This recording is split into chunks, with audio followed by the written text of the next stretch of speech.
আসসালামু আলাইকুম। তোয়াস মম চ্যানেল থেকে আমি সুমনা সিদ্দিকা আপনাদের আরও একবার স্বাগত জানাই আমার এই ছোট্ট চ্যানেলে। কাছে কিংবা দূরে, দেশ এবং দেশের বাইরে যে যেখান থেকে আমার আজকের ভিডিওটা দেখছেন, আশা করছি আল্লাহর অশেষ রহমতে সবাই ভালো আছেন এবং সুস্থ আছেন। সেই সাথে আমরাও আলহামদুলিল্লাহ ভালো আছি। আপনাদের সকলের সুস্থতা কামনায় শুরু করছি আমার আরও একটা নতুন দিনের কাজকর্ম নিয়ে সাজানো একটা ভিডিও। আশা করছি আপনাদের কাছে আমার আজকের ভিডিওটা খুব ভালো লাগবে। আজকের দিনটা ছিল শুক্রবার। রাত্রে ভেবে রেখেছিলাম সবজি খিচুড়ি রান্না করব, তোয়ার বাবার ছুটি আছে, কিন্তু সকালবেলা উঠে হঠাৎই সিদ্ধান্ত চেঞ্জ করে ভাবলাম যে শীত যখন পড়ে গেছে তো শীতের পিঠা দিয়ে আজকে সকালের নাস্তা করে নিই। তো যে ভাবা সে কাজ। এখানে আমি ভাপা পিঠার জন্য কিন্তু ভাপা পিঠার যে গুঁড়িটা সেটা করে নিয়েছি। এখন আমি ভাপা পিঠাগুলো বানিয়ে নিব, কিন্তু অনেক বেশি কাশি থাকার কারণে আমি নারকেল দিয়ে আজকে ভাপা পিঠাটা বানাচ্ছি না। এখানে আমি গুড় নিয়েছি, সাথে নিয়েছি বাদাম। তো যেভাবে নারকেল দিয়ে করে সেভাবেই করে নিচ্ছি, শুধু নারকেলের পরিবর্তে আমি বাদাম ব্যবহার করছি। আমার আজকের ভিডিওটা যদি আপনাদের কাছে কোথাও কোনো অংশ একটু হলেও ভালো লাগে তো প্লিজ একটা লাইক দিতে ভুলবেন না। সেই সাথে আপনি যদি আমার চ্যানেলে আজকেই নতুন হয়ে থাকেন আর আপনি এই ধরনের লাইফস্টাইল ব্লগ দেখতে পছন্দ করেন, তাহলে আপনি কিন্তু চাইলে আমার চ্যানেলটা সাবস্ক্রাইব করে আমার পাশে থেকে যেতে পারেন। সেই সাথে আপনি যদি অলরেডি এই কাজটা করে দিয়ে থাকেন তো আপনাকে জানাই অসংখ্য ধন্যবাদ। ভাপা পিঠার বাটিগুলো আমি একে একে রাইস কুকারের স্ট্রেনারে দিয়ে দিচ্ছি। রাইস কুকারে ভাপা পিঠা ভাপ দেওয়ার সময় যে সুবিধাটা হয় সেটা হচ্ছে একসাথে কিন্তু অনেকগুলো ভাপা পিঠা ভাপ দিয়ে নেওয়া যায়। তো ভাপা পিঠা যখন আমি বাটিতে সেট করেছিলাম সেটা কিন্তু আমার মনে হয় আমি ভিডিও করেছি, কিন্তু যখন এডিট করতে গিয়েছি তখন কেন জানি না ওই অংশটা খুঁজে পাচ্ছি না। তো যাই হোক, কম বেশি আমরা সবাই ভাপা পিঠা বানাতে পারি। তো এখানে আমি এই তো রাইস কুকারে দিয়ে এখন রাইস কুকারের যে ঢাকনার ছিদ্রটা ছিল সেটা একটা কাগজ দিয়ে বন্ধ করে পিঠাগুলো ভাপ দিয়ে নিয়েছি। আর সকালে গরম গরম ধোয়া ওঠা চার সাথে ভাপা পিঠা দিয়ে আজকে আমরা সকালের নাস্তা করে নিয়েছি। তো সকালের নাস্তা শেষ করে এখন এই তো ঘর গোছানোর কাজগুলো করে নিব। রাত্রে যতই গুছিয়ে রাখি তারপরে কেন জানি না মনে হয় কিভাবে সকালবেলা দেখব এলোমেলো হয়ে থাকে সব কিছু। আর যার ঘরে বাচ্চা আছে তার ঘরে তো ছড়ানো ছিটানো দুই একটা খেলনা থাকবেই। তো এখানে আমি বিছানাটা আগে গুছিয়ে নিয়েছি, তারপরে কিন্তু ঘরের টুকটাক যা ছিল ওগুলো পরিষ্কার করে নিয়েছি। আর এই ওয়ালমেটটাতে মনে হচ্ছে অনেক বেশি ধুলাবালি পড়ে গেছে, তো এটাও আমি একটু পরিষ্কার করে নেওয়ার চেষ্টা করছি। তো যেভাবে পারছি ঘরটাকে একটু গুছিয়ে নিচ্ছি। শুক্রবার দেখা যায় একটু কাজের এলোমেলো হয়ে যায়।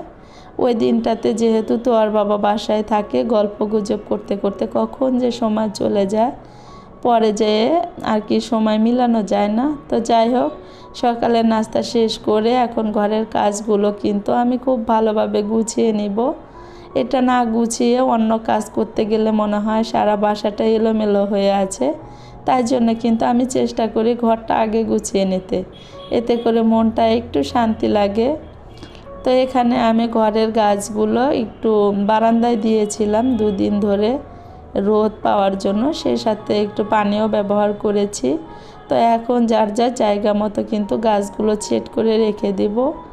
গাছ কিন্তু আমার অনেক বেশি পছন্দ, এটা হয়তো আপনারা যারা এতদিন ধরে আমার ভিডিও দেখছেন কম বেশি সবাই জেনে গিয়েছেন। তো এটা আমার একটা দুর্বলতা বলতে পারেন। তো গাছগুলো আমি জায়গা মতো রেখে তারপরে কিন্তু আমি দুপুরের রান্না বান্না করে নিব। আজকে দুপুরের রান্নাটা মেয়ের রিকোয়ারমেন্ট অনুযায়ী করা হচ্ছে। কয়েকদিন যাবৎ মেয়ে বিরিয়ানি খেতে চেয়েছিল, তাই জন্য ভাবলাম আজকেই করে নিই। তো বিরিয়ানিটা রান্না করতে কম বেশি আমরা সবাই জানি, তো সেটার ডিটেলস আপনাদেরকে বলছি না। তো এখানে আমি কয়েকজন মিষ্টি মিষ্টি আপুদের কমেন্ট পড়ে নিচ্ছি, সেটা আপনাদের সাথে শেয়ার করছি। প্রথমেই আমি যে আপুর কমেন্ট পড়ে নিচ্ছি, সেটা হচ্ছে রাইসাস হ্যাপিনেস চ্যানেল থেকে আপু লিখেছেন, আমার কাছে তোমাকে মনে হয় রান্নার রানী। তুমি এত সুন্দর সুন্দর রান্না দেখাও আপু, মাশাল্লাহ। শীতকালে রোদ আমারও খুব ভালো লাগে আপু। আপু তুমি আমাকে যে উপাধিটা দিয়েছো আমার মনে হয় না আমি সেই উপাধিটার একদমই যোগ্য। আমি যে অনেক সুন্দর রান্না পারি সেটা না, তবে যতটুকু পারি ততটুকু দিয়ে আমি চেষ্টা করি আমার ফ্যামিলিকে খাওয়ানোর জন্য। তো এতটুকুই আপু, তোমাকে অনেক ধন্যবাদ এত সুন্দর করে কমেন্ট করার জন্য। আপু তোমার ভিডিও দেখতে আমার খুব ভালো লাগে, তুমি এভাবে পাশে থেকে আমাকে সাপোর্ট করে যেও। এখন আমি আরেকটা মিষ্টি আপুর কমেন্ট পড়ে নিচ্ছি। জেসমিন স্বপ্না ব্লগ চ্যানেল থেকে আপু লিখেছেন, আসসালামু আলাইকুম আপু। ওয়ালাইকুম আসসালাম আপু, অনেক ভালো লাগলো আচার বানানোর রেসিপিটা, অসাধারণ হয়েছে আপু। জানি না কতটুকু তোমার কাছে ভালো লেগেছে, তবে আচারটা কিন্তু সত্যি খেতে অনেক মজা হয়েছে। তো তোমাকে অনেক অনেক ধন্যবাদ, তুমি সব সময় আমার ভিডিওতে এভাবে কমেন্ট করে আমাকে সাপোর্ট করে যাও। তো মিষ্টি আপু তুমি সব সময় ভালো থেকো আর আমাকে এভাবে সাপোর্ট করো।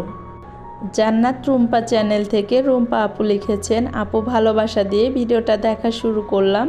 আপু কিন্তু সব সময় আমার ভিডিওটা ভালোবাসা দিয়ে দেখা শুরু করেন। তো মিষ্টি আপু তোমার জন্য কিন্তু আমার পক্ষ থেকে অনেক অনেক ভালোবাসা রইল। সেই সাথে শিকাস হোম টেলস চ্যানেল থেকে আপু লিখেছেন, খুব সুন্দর হয়েছে আপু, ব্লগটাও অসাধারণ। তো আপু ধন্যবাদ তোমাকে। মিষ্টি আপুও কিন্তু অনেক সুন্দর সুন্দর ব্লগ বানায়। তো আপুর ভিডিও দেখতে কিন্তু আমার কাছেও অসাধারণ লাগে। এরকম কিন্তু আমার আরও মিষ্টি মিষ্টি আপুরা আছে যারা প্রতিনিয়ত আমাকে কমেন্ট করে সাপোর্ট করে যাচ্ছে, কিন্তু সবার কমেন্ট তো আর একসাথে পড়া সম্ভব না। লাইফস্টাইল ব্লগ বাই কানের চ্যানেল থেকে কানিজ আপু কিন্তু আমাকে অনেক মিষ্টি মিষ্টি করে কমেন্ট করেন। সেই সাথে সেদিন একটা ভিডিওতে দেখলাম স্মাইল উইথ সুরভি চ্যানেল থেকে আমাদের সুরভি আপু, কম বেশি আমরা সবাই চিনি। তো উনিও কিন্তু আমাকে একটা কমেন্ট করেছিলেন, সেটা দেখে তো আমি একদম অবাক হয়ে গেছি যে আপু আমার ভিডিও দেখছে। আসলে আমাদের ছোট ছোট ইউটিউবাররা যদি কোনো বড় আপুরা সাপোর্ট করেন তাহলে কিন্তু আমাদের কাছে অনেক বেশি ভালো লাগে, তাই না? তো আপুরা আপনারা সবাই কিন্তু খুব ভালোভাবে সাপোর্ট করে যাবেন। আর যাদের নামটা আমি আজকে বলতে পারলাম না তাদেরটা আমি চেষ্টা করব পরে কোনো এক সময় বলার জন্য। তো আপনারা কিন্তু আবার দুঃখ প্রকাশ করবেন না। তো আপনাদের সাথে গল্প করতে করতে আমার দুপুরের আয়োজন কিন্তু কমপ্লিট হয়ে গেছে। খাওয়া দাওয়া করে বিকালে একটু মার্কেটে এসেছিলাম শীতে বাচ্চাদের জন্য হালকা পাতলা কেনাকাটি করার জন্য। তো কি কি কেনাকাটি করেছি সেটা আমি চেষ্টা করব পরবর্তী ভিডিওতে দেখানোর জন্য। আজকের মতো এখানেই বিদায় নিয়ে নেব। সবাই ভালো থাকবেন, সুস্থ থাকবেন, সবাই সবার জন্য দোয়া করবেন। আল্লাহ হাফেজ, আসসালামু আলাইকুম।